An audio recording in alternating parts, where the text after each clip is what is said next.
Good evening. It is estimated that 3.6% of 10 to 14-year-olds and 4.6% of 15-year-olds will suffer from a mental disorder in their lifetime. The purpose of this speech is to inform how mental health is important and how we can help others. I have credibility on this subject because I myself, friends, and family members that I know have all experienced mental health issues. In addition, I have written many research papers regarding this subject and I find myself very knowledgeable on this. Mental health is the emotional, social, and psychological well-being of people. Depression and anxiety are one of the two major mental health disorders that is treated every year. Depression is a persistence of sadness and anxiety is a persistent feeling of worriness of an uncertainty of an outcome. Mental health is important, just like physical health. It needs to be taken care of and people need to take care of their mental health. The main points that I'll be going over with is how mental health affects teens, how educators and counselors are lacking in the school systems, and how we can help. To begin, mental health affects teens in various ways. Isolation is one of the largest reasons why mental health decreases in teens. Psychology Today states that isolation during COVID was one of the main contributors of mental health decreasing in teens during the past 3 years. Teens have also tendency to create isolation themselves, and it is important to make sure that if a teen is isolating themselves from friends and family, it's important to make sure that does not continue. Another decline in mental health can also lead to students and young adults abusing drugs and alcohol. In doing so, drugs and alcohol also decrease mental health when taking them. As stated, suicide has increased because of the lack of help for teens. Schools have realized that the need for more counselors' services is needed. The Psychology Association states that prior to COVID, schools did see this need and started implementing them. However, after COVID, it kind of took a halting stop to that. Teens not receiving help can be due to the social stigma produced in school systems. The main contributor to this is the social stigma.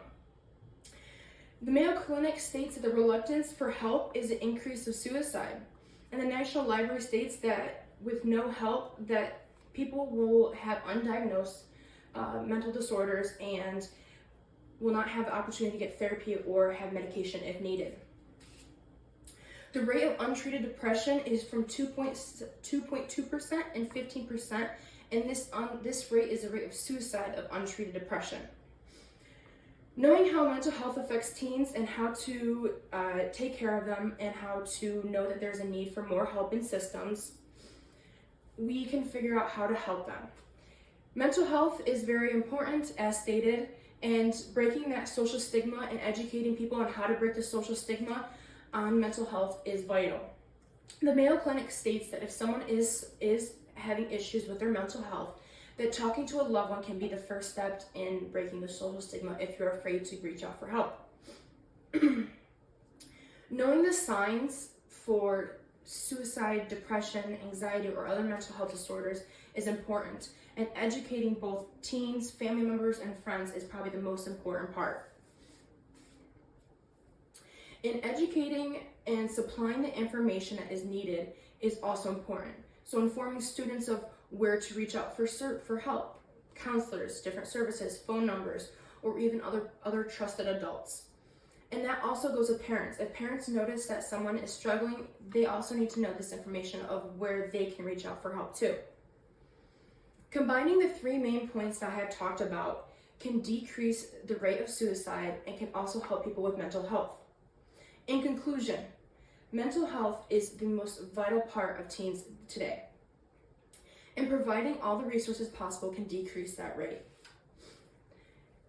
So starting off, by knowing that isolation affects mental health, knowing that there is a need for more counselors, breaking the social stigma, and being educated on different ways to help them is important.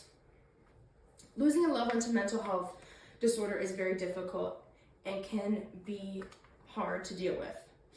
People around the world have struggled for mental health, and it is okay to realize that you may be struggling. But taking away from this presentation, I hope that people realize that that is important. I do want to run over a couple photographs.